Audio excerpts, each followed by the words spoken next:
नमस्कार, मैं हूं अंकुर और आप देख रहे हैं सत्य हिंदी का न्यूज बुलेटिन। एक नजर अब तक की सुर्खियों पर।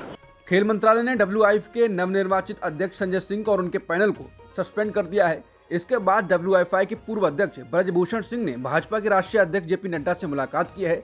अब माना जा रहा है कि ब्रजभूषण केंद्रीय गृह मंत्री अमित शाह से भी मुलाकात कर सकते हैं। इस मुलाकात का समय अभी फिक्स नहीं किया गया है। बता दें कि WIFI के निलंबन के बाद से भाजपा सांसद ब्रजभूषण हरकत में हैं। एक तरफ वो रेसलिंग से दूरी की बात कर रहे हैं, दूसरी ओर लगातार पार्टी के शीर्ष नेताओं से मुलाकात कर रहे हैं। अब देखना होगा कि आगे किस तरह का माहौल बनता है। बीजेपी सांसद और भारतीय कुश्ती संघ के पूर्व अध्यक्ष ब्रजभूषण शरण सिंह ने दोहराया है कि वो अब कुश्ती और कुश्ती की राजनीति से पूरी तरह संन्यास ले चुके हैं। उन्होंने WIFI को निलंबित करने के खेल मंत्रालय के फैसले को अदालत में चुनौती देने के फैसले पर कहा, इस बारे में फैसला फेडरेशन को लेना है, उनका उससे कोई लेना देना नहीं है। फिर जब पूछा गया कि अमित शाह से उनकी मुलाकात कब होगी, इसके जवाब में उन्होंने कहा कि टाइम को लेकर उनके पास कोई सूचना नहीं है, लेकिन वो हमारे नेता हैं, जब बुलाएंगे तब मिलेंगे, अभी उनसे मिलने का कोई प्रोग्राम नहीं है। पहलवान बजरंग पूनिया ने पद्मश्री को लेकर अब कहा है कि हमें सिर्फ भगवान पर भरोसा है। मैंने अपना पद्मश्री सम्मान बहन बेटियों के लिए वापस किया था, उनके सम्मान के लिए वापस किया था, और जब तक उन्हें न्याय नहीं मिल जाता है तब तक मुझे कोई सम्मान नहीं चाहिए। बता दें, खबरें आ रही थी कि पूनिया पद्मश्री वापस ले सकते हैं। संसद की सुरक्षा में चूक के मामले में बीजेपी सांसद प्रताप सिम्हा लगातार सुर्खियों में हैं। दरअसल वो जो लोग संसद में घुसे थे और रंगीन धुआं छोड़कर नारेबाजी की थी, उन लोगों को एंट्री पास प्रताप सिम्हा के हस्ताक्षर पर जारी हुआ था। इसके बाद बीजेपी सांसद प्रताप सिम्हा पर सवाल उठाते हुए विपक्ष के नेताओं ने भी केंद्र सरकार को घेरा था और PM मोदी से सदन में जवाब देने के लिए कहा था। अब प्रताप सिम्हा ने कहा है कि 2024 लोकसभा चुनावों में लोग तय करेंगे कि मैं गद्दार हूं या देशभक्त। उन्होंने कहा कि मुझ पर जो आरोप लगे हैं वो मैं ईश्वर और अपने समर्थकों पर छोड़ देता हूं कि वो फैसला करें। प्रताप सिम्हा बोले, मेरे पाठक, मेरे फैन जो बीते 20 सालों से मुझे पढ़ रहे हैं, मेरे क्षेत्र के लोग जो 9.5 साल से मेरा काम देख रहे हैं और देश संबंधी मुद्दों, धर्म और राष्ट्रवाद पर मेरा आचरण जानते हैं, वो और ईश्वर ये तय करेगा कि मैं देशभक्त हूं या नहीं।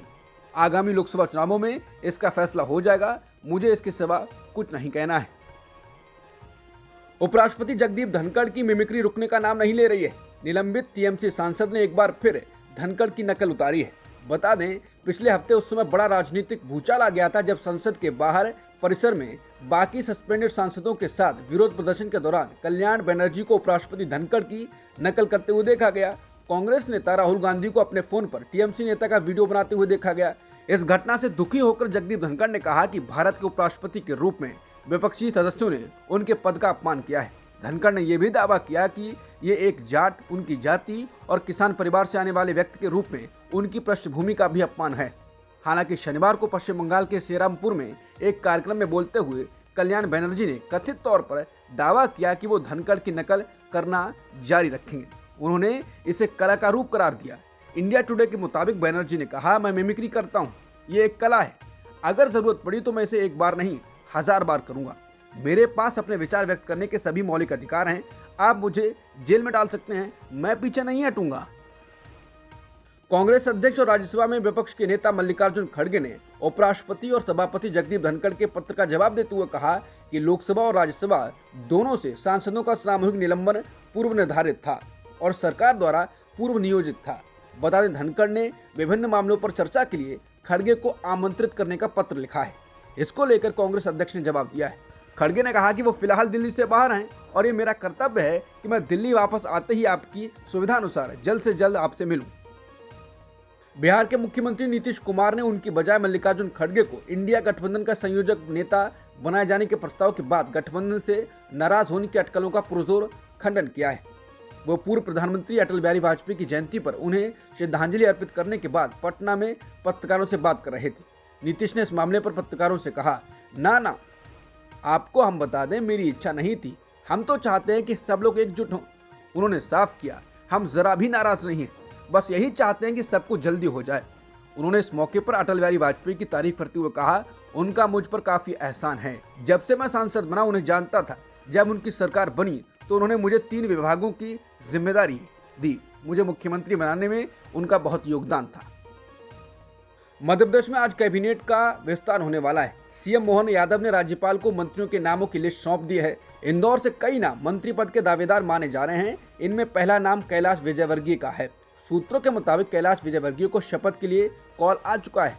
हालांकि इंदौर से 3 प्रमुख नाम मंत्रिमंडल में शामिल होने को लेकर चर्चा है। सूत्रों का कहना है कि मंत्रिमंडल विस्तार में कोई कोटा सिस्टम नहीं होगा। लोकसभा चुनाव को ध्यान में रखकर संसदीय क्षेत्रवार प्रतिनिधित्व किया जा सकता है। कुछ नए चेहरों को भी मंत्रिमंडल में शामिल किया जा सकता है। हरियाणा के पूर्व मुख्यमंत्री और कांग्रेस के दिग्गज नेता भूपेंद्र सिंह हुड्डा ने रविवार को कहा कि विवादास्पद कृषि कानूनों के खिलाफ वर्षों पुराने आंदोलन के दौरान मारे गए किसानों और कृषि श्रमिकों के लिए एक राष्ट्रीय स्मारक स्थापित किया जाएगा। उन्होंने आंदोलन के दौरान मरने वाले हरियाणा के किसानों को शहीद का दर्जा देने और उनके परिजनों को सरकारी नौकरी देने का भी वादा किया। बता दें, रैली के साथ कांग्रेस का लक्ष्य आगामी लोकसभा में भाजपा का मुकाबला करने के लिए ज्यादातर जाटों और किसानों के प्रभुत्व वाली सिरसा, फतेहाबाद, हिसार, जींद बेल्ट में खुद को राजनीतिक रूप से मजबूत करना है, जो पार्टी का मुख्य वोट है। स्थानीय राजनीतिक विश्लेषकों का कहना है कि चौटाला के गढ़ सिरसा में अच्छी उपस्थिति वाली रैली कांग्रेस के लिए एक अच्छा संकेत है। राजौरी में आतंकी हमले में 4 सैनिकों के मारे जाने को याद करते हुए सीजीआई डीवाई चंद्रचूड़ ने कहा है कि क्रिसमस मनाते वक्त हमें सैनिकों को नहीं भूलना चाहिए। उन्होंने कहा कि हमने कुछ दिन पहले अपने सशस्त्र बलों के 4 सदस्यों को खो दिया, इसलिए जब हम क्रिसमस मना रहे हों तब हमें उन लोगों को नहीं भूलना चाहिए जो हमारे देश की सीमाओं पर तैनात हैं और अपने जीवन को त्याग रहे हैं। उनके अनुसार वो इस ठंड भरी सुबह में देश की सीमाओं की रक्षा कर रहे हैं, इसलिए जब हम गाते हैं तो उनके लिए भी गाते हैं। जम्मू कश्मीर के पुंछ जिले में 3 नागरिकों की मौत के मामले ने तूल पकड़ लिया है। पूर्व मुख्यमंत्री और पीडीपी प्रमुख महबूबा मुफ्ती को सूरनकोट जाने से रोकने के लिए सोमवार को घर में नजरबंद कर दिया गया। जम्मू कश्मीर के पुंछ जिले में सेना के 2 वाहनों पर पिछले दिनों हुए आतंकवादी हमले के संबंध में पूछताछ के लिए सुरक्षा बलों द्वारा शुक्रवार सुबह उठाए गए 8 नागरिकों में से 3 मृत पाए गए। रात में टोपा पीर इलाके में तीनों के शव पाए गए। गुरुवार शाम को घात लगाकर किए गए आतंकवादी हमले में 4 सैनिक शहीद हो गए थे। अब तक की सुर्खियों में इतना ही। बाकी खबरों के लिए बने रहिए सत्यहिंदी.com के साथ।